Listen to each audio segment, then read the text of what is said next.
Pessoal, é o seguinte, vamos dar continuidade com a resolução dos exercícios, tá certo? Do nosso material. Vamos para a questão 11, tá bom? Questão 11, ela puxa ali a ideia do lugar geométrico que o Enem costuma abordar, tá certo? O lugar geométrico é quando você pega a ideia do conjunto de pontos e o que eles representam em um plano cartesiano.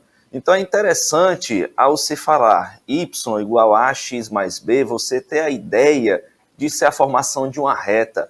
Y igual a um ax ao quadrado mais bx mais c, a formação de uma parábola. Lembrando que esses coeficientes assumem valores. Se eu tenho y igual a ax mais b, esse meu b pode ser zero. Então, se eu tiver um y igual a x, y igual a 2x, continua sendo a equação de uma reta, tá bom? Ou a forma de uma função linear, por exemplo, ou uma função afim, tá certo?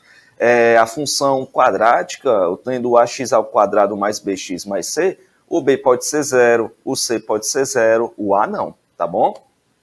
E aí é o seguinte, a gente pode trabalhar também com a equação de circunferência, no formato x menos x0, mais y menos x mais... Vamos aqui na lousa. Cameraman, vamos para a lousa, cameraman. Ó, se eu pegar aqui, ó, o y igual a um ax ao quadrado mais bx mais c, eu tenho a estrutura de uma parábola, né?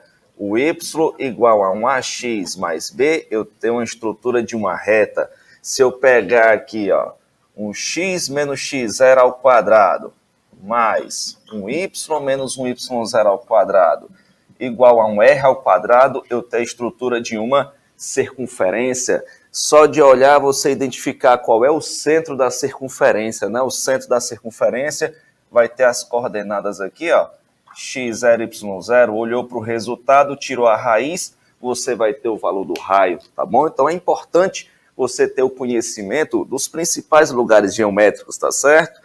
E quando você tem apenas um par ordenado, você vai ter um ponto no plano cartesiano. E essa questão 11 ela vai trabalhar com isso, ó. Bora dar uma olhadinha aqui.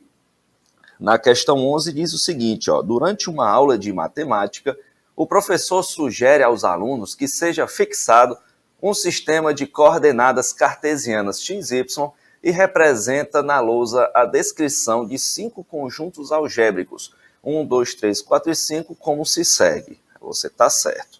Aí você pula um pouquinho, né, porque você ainda vai ver a imagem. A seguir, o professor representa corretamente os 5 conjuntos sobre uma mesma malha quadriculada composta de quadrados com lados medindo uma unidade de comprimento cada, obtendo uma figura. Qual destas figuras foi desenhada pelo professor? Aí você vai dar uma olhadinha, ó. Você vai ter o item A, a circunferência, ó, os quadradinhos, parábolazinha para baixo, ó, carinha feliz e carinha triste. Tá certo. Vamos dar uma olhada nas equações. O rostinho é uma circunferência. Vamos procurar a equação da circunferência, que é a 1. Na hora que eu mexo aqui, vou pegar a canetinha da mesa digitalizadora, ó. Na hora que eu olhar a equação x ao quadrado mais y ao quadrado igual a 9, que a gente acabou de colocar na lousa, eu posso colocar como sendo x menos zero ao quadrado mais y menos zero ao quadrado igual a 9, que é o 3 ao quadrado. Ou seja, é uma circunferência de centro 0, 0 e raio 3. Circunferência de 0, 0 e raio 3. Vamos dar uma olhadinha aqui nas figurinhas, tá certo? Ó, vamos dar uma olhadinha aqui nas imagens. Ó. O item A já está eliminado, né, porque o raio dessa circunferência é 9. O item B de bola também está eliminado, porque você tem raio 9, tá certo? Aí ficou aí o item D, o C, o D e o E. Belezinha. Quando a gente vai para a equação 2, nós temos aí uma parábola de equação menos x ao quadrado menos 1, tá certo? Quando a gente pega a parábola x ao quadrado, vou botar aqui na lateral, ó. A parábola x ao quadrado é a parábola base que possui esse formato aqui, ó, x ao quadrado. Então, enxergue a parábola como sendo um conjunto de pares ordenados. em que eu tenho x e o y desse par ordenado vai ser o y ao quadrado, vai ser o x ao quadrado. Ó. Eu tenho o x e o y vai ser o x ao quadrado, tá certo? Quando eu multiplico por menos 1, todos os y ficarão multiplicados por menos 1. Então, todo mundo que era positivo vai ficar negativo, tá bom? E o zero continua sendo zero. Então, ao multiplicar por menos 1, você vai ter essa situação aqui, ó. Você vai ter essa situação aqui. Então, essa parábolazinha de baixo vai ser o menos x ao quadrado, tá certo? Beleza? E aí, quando a gente, por fora da parábola, ó, subtrai uma unidade, quer dizer que todos os teus pares ordenados vão descer uma unidade. Então, você vai ter um movimento de translação na vertical. Você vai descer todos os pares uma unidade. Ó. Então, você vai ter a sua parábolazinha descendo uma unidade. Então, fica menos x ao quadrado, menos 1. Então, você vai ter uma carinha triste em que o vértice, ao invés de estar no zero, vai estar no menos 1. Vai estar no menos 1, tá certo? Então, vamos dar uma olhadinha aqui, ó. Carinha feliz está fora, né?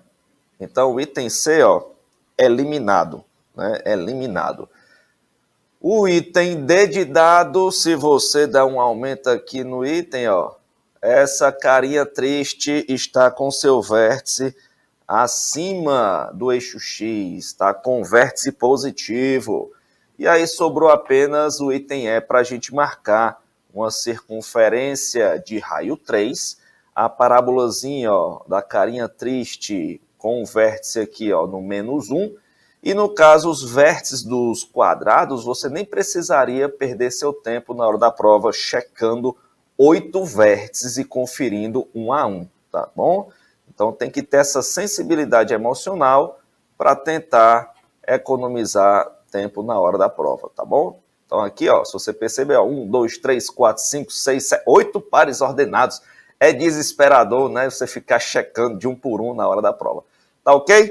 Então essa aí foi a nossa primeira questão, que do material é a 11ª. Lugar geométrico, tá bom? Lembre-se de dar uma revisada, né? O que é, quando eu estou resolvendo uma questão, aparece uma estrutura de reta, uma estrutura de parábola, uma estrutura de circunferência, uma funçãozinha exponencial, uma função logarítmica, tá bom? Essas são questõezinhas que não são difíceis em relação ao conteúdo, porém, se você não tiver esse conhecimento bem sedimentado, ela se torna uma questão complicada. Vamos agora para a próxima. Vamos. Questão 12, envolvendo aí o conceito de função quadrada, que só cai todo ano. Só cai todo ano função quadrática. Se você não souber função quadrática ou fazer o vestibular, você é um criminoso. Você vai preso. Brincadeira, né, elemento? Bora lá. Em um ano, uma prefeitura apresentou o relatório de gastos públicos realizados pelo município. O documento mostra que foram gastos R$72 mil no mês de janeiro. Espera aí. Dá uma olhadinha ali embaixo, ó, em cima dos itens que é o comando da questão. Porque na hora que você começa a leitura e começa a ver, ó, mês 1, 72 mil, pela leitura dinâmica nos parênteses, ó, mês 8, mês 12, 105 mil, é muito dado. Vai logo para o comando da questão, para você ver o que a questão vai pedir, para você tentar organizar os dados na hora da leitura e evitar a leitura repetida. Ele diz assim, ó, a expressão da função cujo gráfico é o da parábola. Então, você já sabe, ó, que você está formando uma parábola. Se você está formando uma parábola, você vai trabalhar com a função do tipo, ó, f de x igual a x ao quadrado mais bx mais c. Pronto, aí você vai em busca aí dos pares ordenados. Ó. Ele diz que no mês 1, vai gastar aí R$72 mil. O mês 8 teve o maior gasto mensal, ó, o maior gasto mensal. 105 mil no mês 12. A curva que modela esses gastos é a parábola y igual a t de x, com x sendo o número correspondente ao mês e t de x em milhar de real. Então, facilita a organização dos pares ordenados. O que é que você pode fazer? De imediato, ao trabalhar com o vértice da parábola, você já pode saber que o x do vértice equivale a menos b sobre 2a. Por que é que eu estou fazendo o x do vértice? Porque ele diz que no mês 8 nós tivemos o maior gasto mensal. Então, 8 equivale ao x do vértice. Então, nós vamos ter que 8 é menos b sobre 2a.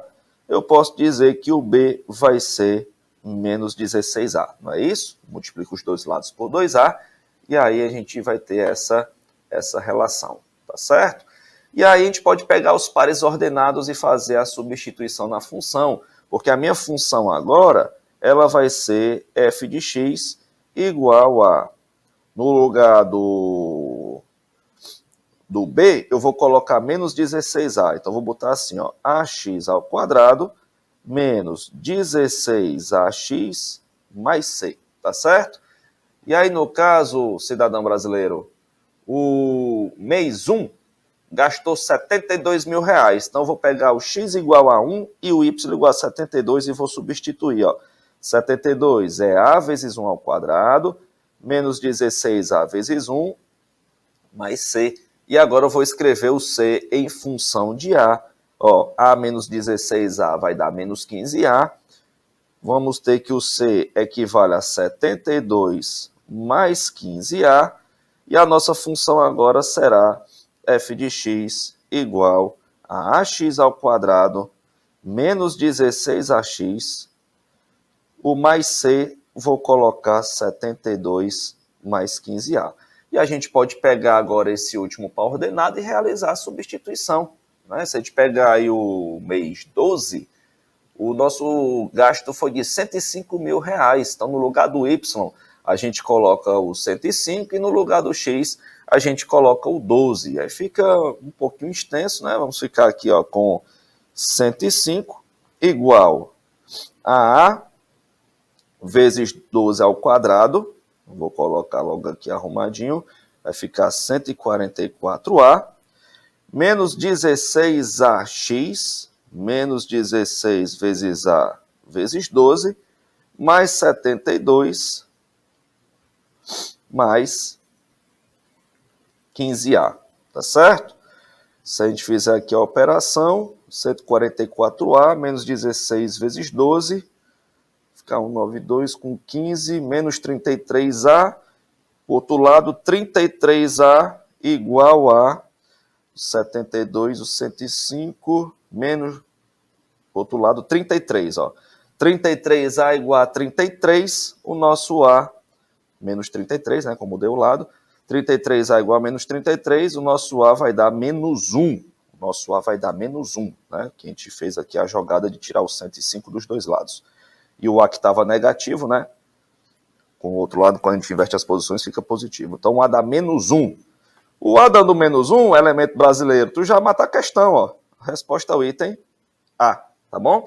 Já mata a questão, a resposta ao item A, que é o único que tem o ax ao quadrado, o A sendo menos 1. Mas você pode pegar esse menos 1 e substituir para os demais, porque o B é menos 16A. Como o B é menos 16A, fica menos 16 vezes menos 1, o nosso B vai virar aí o 16. E o 72 mais 15A vai ficar 72 menos 15, que vai formar o 57, tá bom? Aí fica a questão bonitinha, item A, tá certo, pessoal? Função quadrática, o Enem cobra sempre, o Enem cobra sempre. Então, você tem que dominar essa estrutura de função quadrática tradicional, que é o ax ao quadrado mais bx mais c. Dê uma olhadinha também em forma canônica, tá certo? E forma fatorada.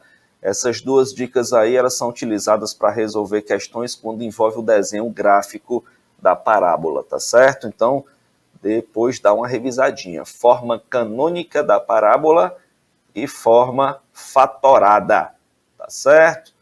Vamos agora para a próxima questão. Vamos para a questão 13. Questãozinha 13, bem interessante. Ela diz o seguinte, ó.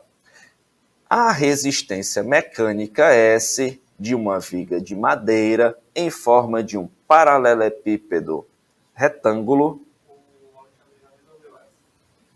Ele resolveu? Tá certo. tá bom. A tia não ficou sabendo, né? Que o tio Alexandre resolveu a questãozinha do material. Mas vamos lá. Vamos então para 14. Ó, questão 14. Um cientista trabalha com as espécies 1 e 2 de bactérias em um ambiente de cultura inicialmente de cultura, ponto. Fiquei desestruturado emocionalmente. Inicialmente, existem 350 bactérias da espécie 1 e 1.250 bactérias da espécie 2. O gráfico representa as quantidades de bactérias de cada espécie em função do dia durante uma semana. Belezinha. Então ele botou aqui, ó, a bolotinha branca, bactérias 1, o quadradinho de preto aí, bactérias 2, tá certo? Aí ele diz assim, ó, em que dia da semana a quantidade total de bactérias nesse ambiente de cultura foi máxima. A quantidade foi máxima. Então, cuidado para não ficar fazendo subtrações, né? Então, você vai pegar aqui, ó, na segunda-feira, nós vamos ter aqui, ó, 1.250 com 350, vamos ter 1.600, né? Na terça-feira, vou mudar de cor, botar aqui, ó, de vermelho. Na terça-feira, 1.100 com 800, vamos ter 1.900 na terça-feira. De amarelinho, ó, na quarta-feira, vamos ter aqui 1.750. Na quinta-feira, botar de verde, ó, na quinta-feira, 1.400, 1.500. Se fosse diferença, você iria pegar os que estão mais próximos, né? Quanto mais próximos, você vai ter uma diferença menor. Aí, no caso agora de roxinho, purpurina pura, vamos pegar aqui na sexta-feira, vamos ter 1.700. No sábado, vou botar agora de rosinha, vamos ter 1.290. E aqui agora de marronzinho, vamos ter 1.350. Então, tendo esses resultados, né, você pode marcar com segurança o maior valor, que é de 1.900, que ocorre na terça-feira. Aí você marca, vírgula, então, vírgula, o item A. Belezinha, cidadão brasileiro? Então, bora lá continuar a resolução das nossas questões, tá certo? Ixi, rapaz, ó, produção, com a questão 13 feita, ó, vamos terminar meia hora mais cedo hoje, viu? Porque só essa questão eu ia falar muito tempo. Bora lá, ó. Questão 15, brincadeirinha, gente, ó. Questão 15, a expressão fórmula de Young é utilizada para calcular a dose infantil de um medicamento dada a dose do adulto. Aí tem aí, ó, dose de criança, idade da criança em anos, dividido pela idade da criança em anos mais 12. Então, se o cidadãozinho tiver X anos de idade, esse denominador será X mais 12. E aí, por fora, multiplica pela dose do adulto. Aí diz assim, ó, uma enfermeira deve administrar um medicamento X a uma criança inconsciente, cuja dosagem de adulto é de 60 miligramas. Tá certo. 60 miligramas do adulto, nesse caso dessa criança. A enfermeira não consegue descobrir onde está registrada a idade da criança no prontuário, mas identifica que algumas horas antes foi administrada a ela uma dose de 14 miligramas de um medicamento Y, cuja dosagem de adulto é 42. Sabe-se que a dose da medicação Y administrada à criança estava correta. Então, a enfermeira deverá ministrar uma dosagem do medicamento X em miligramas igual a.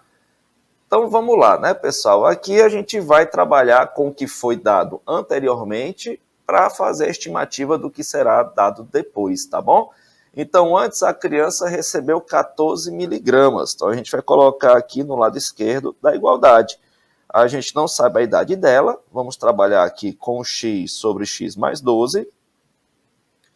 E a dose do adulto é de 60 miligramas. Eu vou botar aqui 60 não, mas presta atenção, rapaz, lê direito. O cara sabe nem ler que é da aula, ó. Aí tu bota o 42 aqui do lado, tá certo? Bota o 42 aí, ó, que é a dose do adulto. Se você perceber, o 42 é o triplo de 14. Então, se nós dividirmos os dois lados por 42, obter-se-á, eita, que 1/3 é igual a x sobre x mais 12. Fazendo o produto dos meios pelos extremos, vamos ter aí que x mais 12 é igual a 3x, 12 é igual a 2x, o nosso x será igual a 6. Então, a criança, ela possui 6 anos de idade, tá bom? E aí, no caso, a razão 1/3 vai se manter constante, tá certo? A gente calculou a idade só mesmo por critério de vaidade da questão. Na hora que você descobrisse a razão aí da idade para a idade mais 12, já poderia fazer a substituição direta. Então, a dose da criança, que vai ser tomada agora, né? Você vai ter aí 6 sobre 18, que continua sendo 1/3, vezes a dose do adulto, que é de 60 miligramas. E efetuando a divisão 60 por 3, você vai ter aí 20 como resposta, tá certo? Marcando aí o item B de bola. Belezinha, galera? Show, show, show! Então, vamos adiante. Vamos para a próxima questão.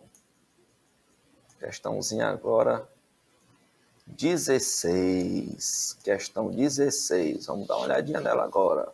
O índice de massa corporal. O índice de massa corporal. A questão já foi abordada aí algumas vezes pelo Enem e outros vestibulares contextualizados. O índice de massa corporal é largamente utilizado há cerca de 200 anos. Mas esse cálculo representa muito mais a corpulência que a adiposidade, uma vez que indivíduos musculosos e obesos podem apresentar o mesmo IMC. Uma nova pesquisa aponta o índice de adiposidade corporal, o nome bonito, como uma alternativa mais fidedigna para quantificar a gordura corporal, utilizando a medida do quadril e a altura. Olha aí, tua redação, os dados fidedignos aí, tem tempo de fake news, olha aí, palavra bonita, ó, nem eu sabia como é que escrever essa palavra. A figura mostra como calcular essas medidas, sabendo-se que em mulheres a adiposidade normal está entre 19% e 26%. Né? E vamos lá. O velho IMC, ele bota aqui, ó, massa em quilogramas dividido por altura ao quadrado, que é altura vezes altura, tá certo? O novo IAC, o índice de adiposidade corporal. Porcentagem de gordura corporal é igual à circunferência do quadril em centímetros, tá? Muito cuidado com as unidades de comprimento, dividido pela altura vezes a raiz da altura em metros, menos 18, tá certo? Uma jovem com IMC igual a 20 kg por metro quadrado, já está na unidade correta, se você olhar para a imagem acima, e aí ela tem 100 centímetros de circunferência dos quadris e 60 kg de massa corpórea. Resolveu averiguar seu índice de adiposidade. Para se enquadrar os níveis de normalidade de gordura corporal, a atitude adequada que essa jovem deve ter diante da nova medida é... Então vamos dar uma olhadinha aqui, ó.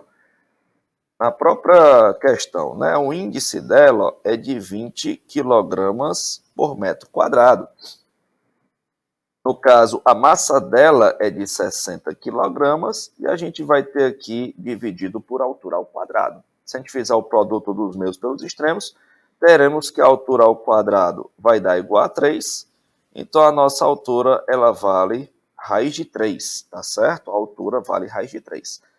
O índice de gordura corporal, que é a porcentagem que a gente vai calcular, vai ser a circunferência do quadril, vai ficar aqui o 100, dividido.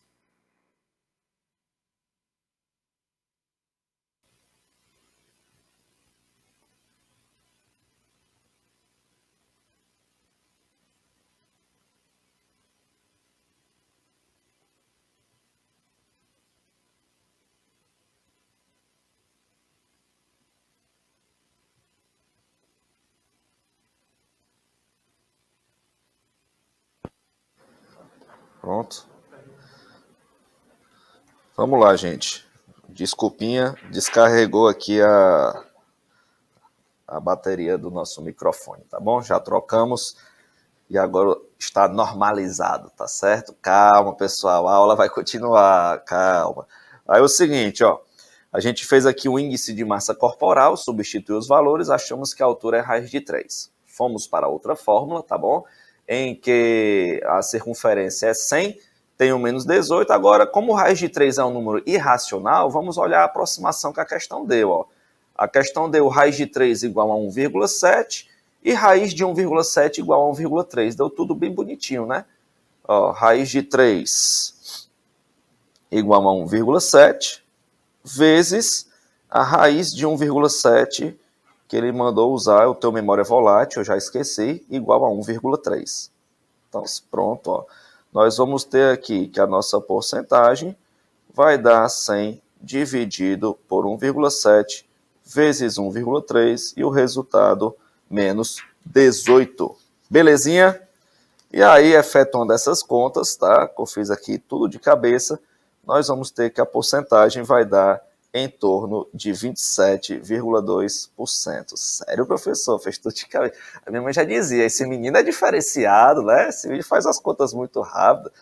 Tá bom, pessoal? Para a gente não perder tempo fazendo essas continhas, deixei esse valorzinho já preparado, porque é uma continha chata, tá bom? A gente faz a divisão, né?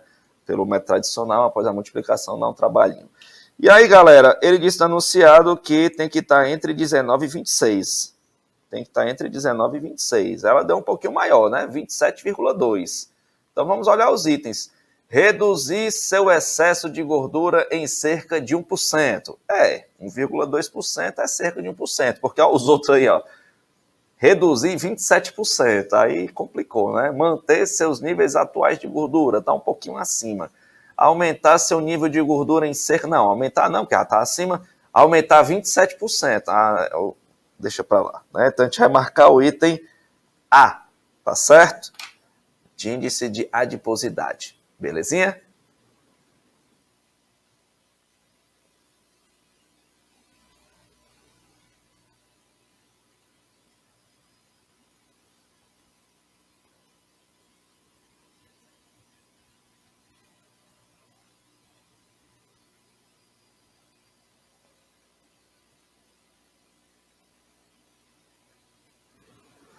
Pronto. Agora foi a minha bateria, tá, pessoal? Minha bateria estava acabando. Aí eu troquei aqui a minha bateria, tá certo? Vamos lá. Questão de número 17, ó. Função do segundo grau. De novo. Nós temos assim, ó. A temperatura T de um forno em graus centígrados, olha que bonitinho, é Celsius, é reduzida por um sistema a partir do instante de seu desligamento, T igual a zero, e varia de acordo com a expressão, ou a temperatura em função do tempo, igual a menos T ao quadrado sobre 4 mais 400, com T em minutos. Por motivos de segurança, a trava do forno só é liberada para abertura quando o forno atinge a temperatura de 39 graus Celsius. Qual o tempo mínimo de espera em minutos após se desligar o forno para que a porta possa ser aberta? Né? Então, qual o tempo mínimo de espera em minutos após se desligar o forno para que a porta possa ser aberta? Então, aqui é o seguinte, pessoal. Primeiro, vamos ter uma noção dessa parábola que tem concavidade para baixo. Tá? Primeiro, vamos ter uma noção.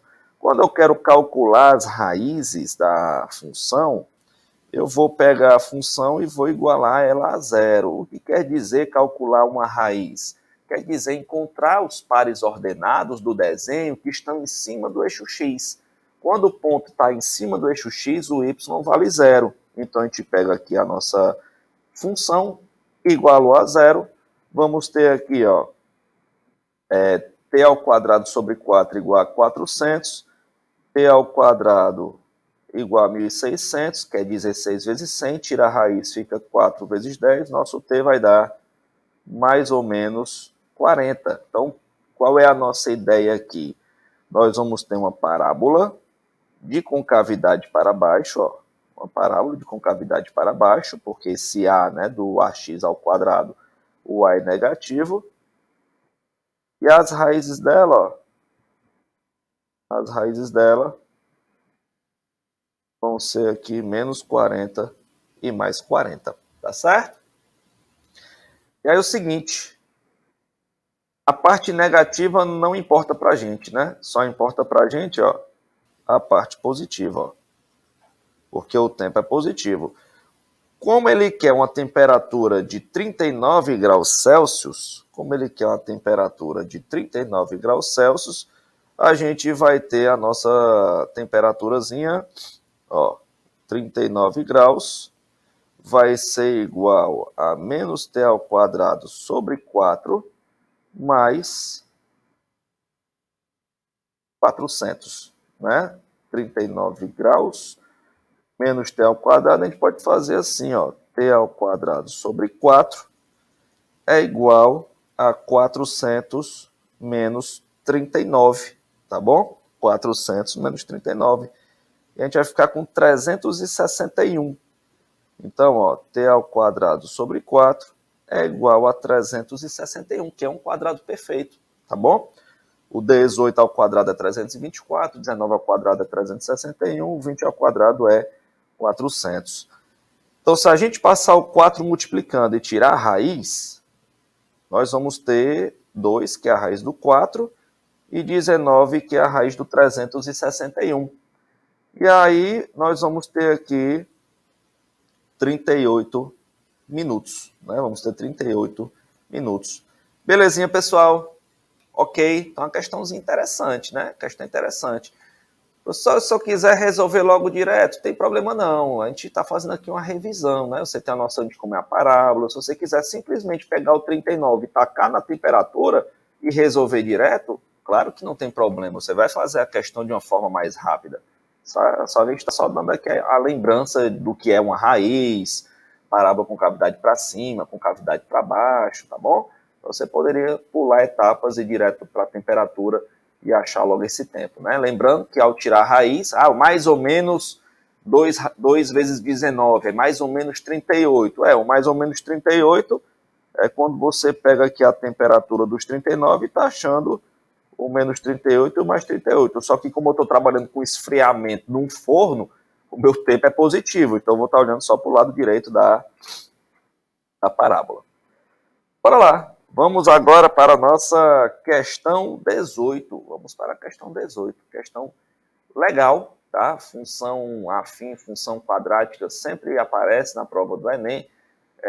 Probleminha de equações de primeiro e segundo grau também sempre aparecem, e é o que a gente vai fazer agora. Um sisteminha de equações de primeiro grau.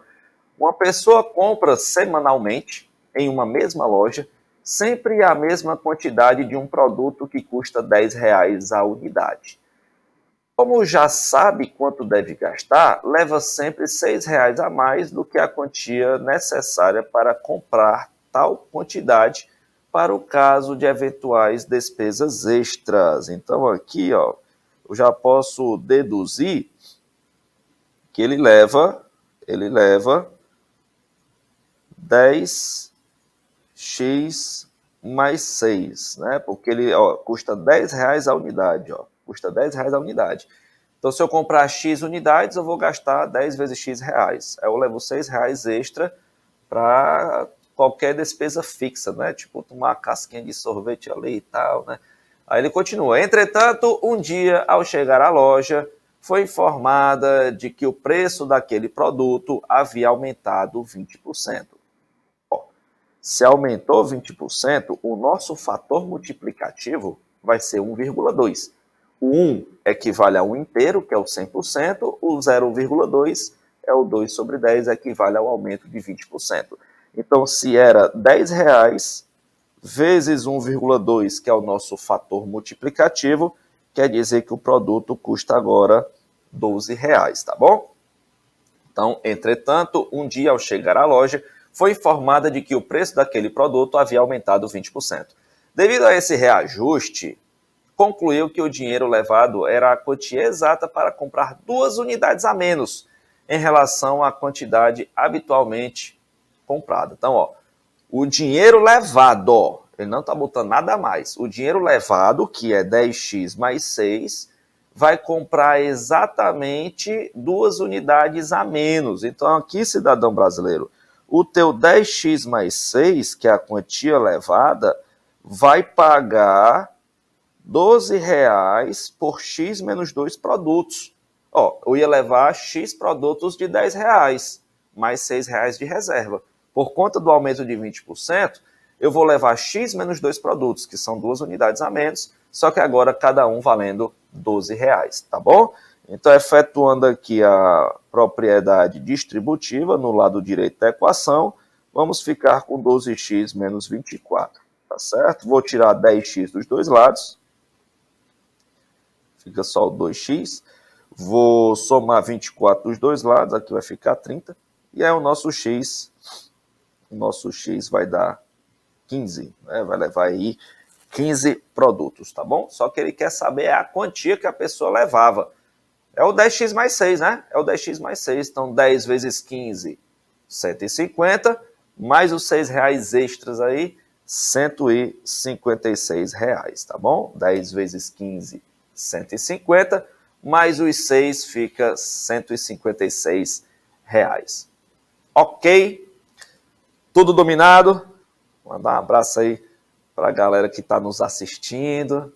Eu sei que tem galera aí de Sobral, de Fortaleza. Eu recebi mensagem aqui até do pessoal aí da Paraíba, né? Passei para vocês. O João Vitor aí pediu um abraço especial. Vamos lá, questão 19. Questão 19. Nas informações veiculadas nos órgãos de comunicação. Eita, você vê o título, ó, função logarítmica. Ah, pensa o quê? Não sei fazer, né? O pessoal vê log, TG, tangente, né? Não sei fazer, entrou em pânico. Tenha calma, rapaz, tenha calma. Nas informações veiculadas nos órgãos de comunicação, quando da ocorrência de um terremoto, faz-se referência à magnitude que se refere a quantos graus o fenômeno atingiu na escala Richter. Essa medida quantifica a energia liberada no epicentro do terremoto. Em seu cálculo, utilizam-se como parâmetros as medidas da amplitude sísmica. Então, bora lá. É o A, né, em micrômetro e da frequência F em Hertz. Esses parâmetros são medidos por aparelhos especiais chamados sismógrafos e relacionam-se segundo a função m igual a log de A vezes F mais 3,3. Pela magnitude do terremoto, na escala Richter, pode-se estimar seus efeitos de acordo com o quadro onde não estão considerados terremotos de magnitude superiores a 7,9. Tá certo? Então, bora lá. Tem aqui as classificações, né? Se você estiver abalado emocionalmente, você vai ficar lendo isso aqui sem nem perceber. Então, bora lá, ele vai te dar aqui as coisas. Ó. Um terremoto teve sua amplitude e frequência medidas e obteve-se A igual a 1000 micrômetros e o F igual a 0,2 Hz. Use menos 0,7 como aproximação para log de 0,2, ou seja, ele quer que você mantenha o 0,2. Então, nada de tentar transformar o 0,2 em outro valor, porque ele está te dando a aproximação para ele. Considerando o quadro apresentado, e analisando o resultado da expressão que fornece a magnitude desse terremoto, conclui-se que ele foi. Aí vai dizer, né? Você vai achar o valor e vai olhar para a tabela para ver onde é que ele se enquadra. Então vamos pegar a expressão log de A vezes F mais 3,3. E fim de papo. Ó. Log de A vezes F mais 3,3.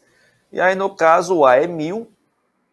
Eu posso separar, né, a propriedade da multiplicação dos logaritmandos, eu posso separar em soma log de A mais log de F mais 3,3, que aí facilita. O log de A é o 1000, é 10 ao cubo, então vai ficar log de 10 ao cubo. Vou usar a propriedadezinha do expoente do logaritmo, ó. O log de F vai ficar log de 0,2 e o mais 3,3 aqui de fora, tá bom? E aqui, ser humano, na hora que eu for resolver, eu vou ter 3 vezes log de 10, lembrar que log de 10 na base 10 vale 1. O log de 0,2 ele deu pra gente, é menos 0,7, e nós temos aqui o mais 3,3, tá ok? Então, quando nós temos 3 menos 0,7, vamos ficar aí com 2,3. 2,3 mais 3,3, chegamos em 5,6. Vamos olhar aqui a tabela. 5,6 está entre 5,4 e 6. Então, eu posso dizer que ele é destrutivo, com consequências significativas em edificações pouco estruturadas. Destrutivo, com consequências significativas em edificações pouco estruturadas. A nossa resposta é o item C, tá certo? Pessoal, o Enem ele tem um costume de cobrar poucas propriedades de logaritmo, tá bom? Então, se você é um cidadão que tem muita dificuldade com um logaritmo, e logaritmo é um tema recorrente no Enem, não em quantidade de questões, mas em aparência, né? Então, é comum cair uma questãozinha de logaritmo nas provas do Enem. Então, pelo menos, pessoal, pelo menos ter o conhecimento dessas propriedades, ó. Se eu tiver log de A mais log de B, ambos na base C, eu vou efetuar o log de A vezes B na base C. Se eu tiver aqui log de A na base C menos log de B na base C, eu posso efetuar a divisão log de A sobre B na base C, tá certo? Quando eu pego aqui, ó, o log de A elevado a M na base B, isso aqui vai ser o M vezes log de A na base B, que é a propriedadezinha do expoente descer multiplicando, né? Você saber que quando o logaritmando e sua base são iguais, o logaritmo é 1, que foi o que a gente fez nessa questão. Log de 10 na base 10 vale 1. E a definição, né? Quando eu tenho log de A na base B igual a N, que é o logaritmo, é o resultado, né? Eu vou ter que, se somente se, eu vou ter que B elevado a N é igual a A. Se você esquecer, lembre que a exponencial é a inversa da logarítmica e vice-versa. Então, a base do logaritmo vai ser a base da exponencial. A base do logaritmo vai ser a base da exponencial. Então, log de A na base B é igual a N, B elevado a N é igual a A. Tá ok? Então, teminha aí forte. Se eu fosse apostar em funções, que é uma infinidade, né? Tem muitas funções. As que sempre aparecem são função afim quadrática, sempre aparecem. Exponencial aparece bastante, tá? Logarítmica também aparece bastante. O que sempre cai, afim quadrática, exponencial e logarítmica tem uma recorrência boa, tá? Não em quantidade como a afim e a quadrática, mas aparecem sempre. Então, bora lá. Questão 20. Questão 20, nossa última questão aqui do material. Nós temos aqui o seguinte. Vou aumentar um pouquinho aqui o quadro da leitura. Na teoria das eleições, o método de Borda sugere que, em vez de escolher um candidato, cada juiz deve criar um ranking de sua preferência para os concorrentes, isto é, criar uma lista com a ordem de classificação dos concorrentes. A este ranking é associada uma pontuação, 1 ponto para o último colocado, 2 pontos para o penúltimo, 3 para o antepenúltimo e assim sucessivamente. Ao final, soma-se a pontuação atribuída a cada concorrente por cada um dos juízes. Em uma escola, houve um concurso de poesia, no qual 5 alunos concorreram a um prêmio, sendo julgados por 25 juízes. Para a escolha da poesia vencedora, foi utilizado o método de Borda. Nos quadros estão apresentados os rankings dos juízes e a frequência de cada ranking. A poesia vencedora foi a de... Então, bora lá. Vamos lá.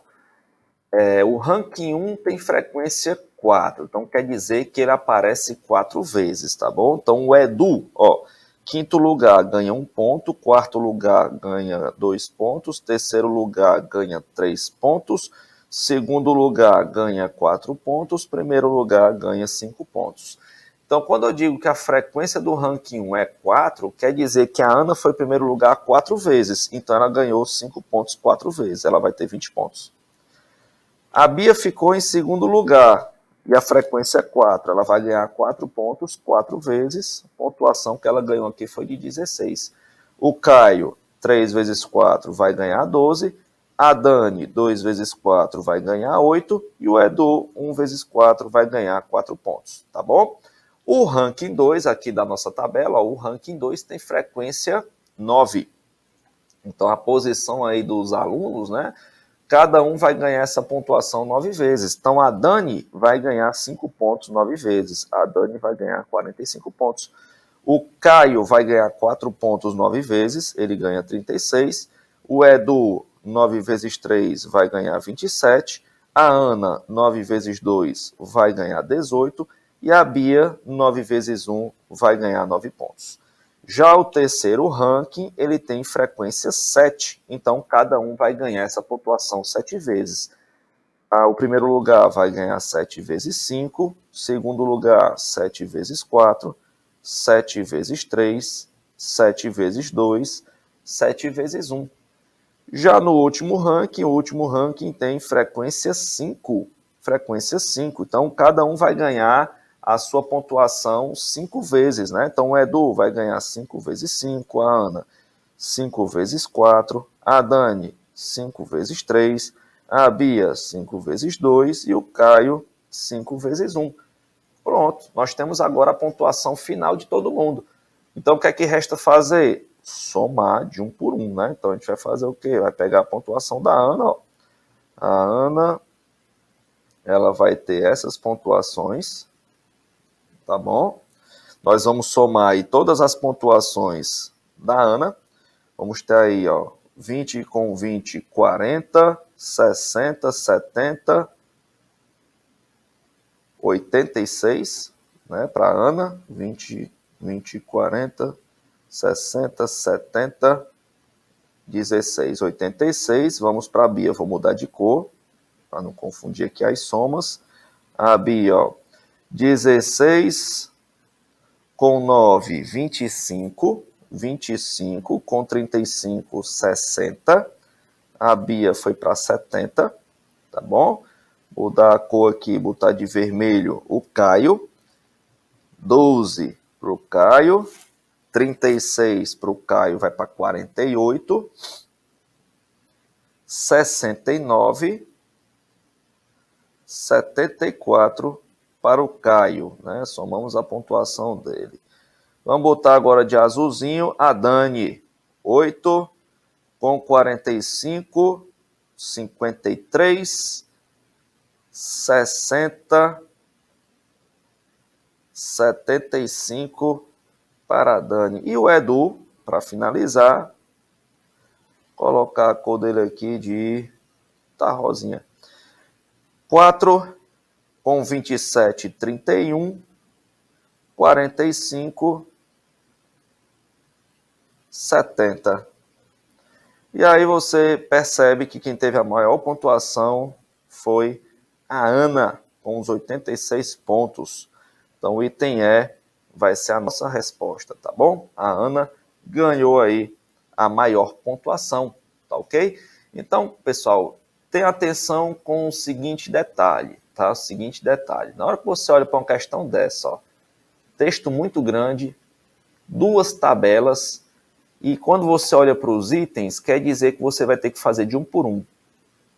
Estrategicamente falando, você gasta muito tempo para fazer essa questão, apesar da ideia dela ser fácil.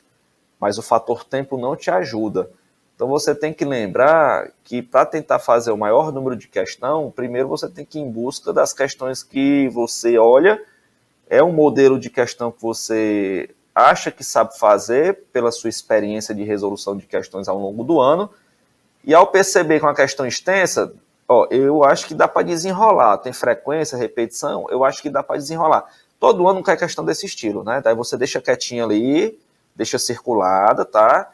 E aí, quando você conseguir acertar lá um bom grupo de questões e para o final ficou só aquelas questões que você ficou meio na dúvida, aí você vai atacar as questões que você sabe fazer, que são um pouquinho mais demoradas, tá certo? Lembrando que você pode deixar lá o seu gabarito pré-marcado. Por exemplo, o item A, se você passar só a risquinha aqui, ó, você deixa ele pré-marcado para quando você for fazer as questões que estão faltando, né, você não ficar preocupado. Eu ainda tenho que preencher o gabarito, porque no final, com todo o gabarito pré-marcado, você só vai, ó, terminar de pintar para o computador conseguir corrigir. Na hora que ele está pré-marcado, se você marcar errado, esse risquinho não vai provocar leitura errada, tá bom? Aí às vezes você pula uma questão, o nervosismo ataca, né, se desestabiliza emocionalmente, deixa o risquinho para não vacilar, né, e depois só faz colorir por completo lá o teu gabarito. Aí, estando pré-marcado, as questões que sobraram você pode atacar aí no finalzinho de tempo da prova, tá bom? Beleza? Então, vou encerrando por aqui, deixando o meu abraço para vocês, agradecer aí pela participação e pelo convite.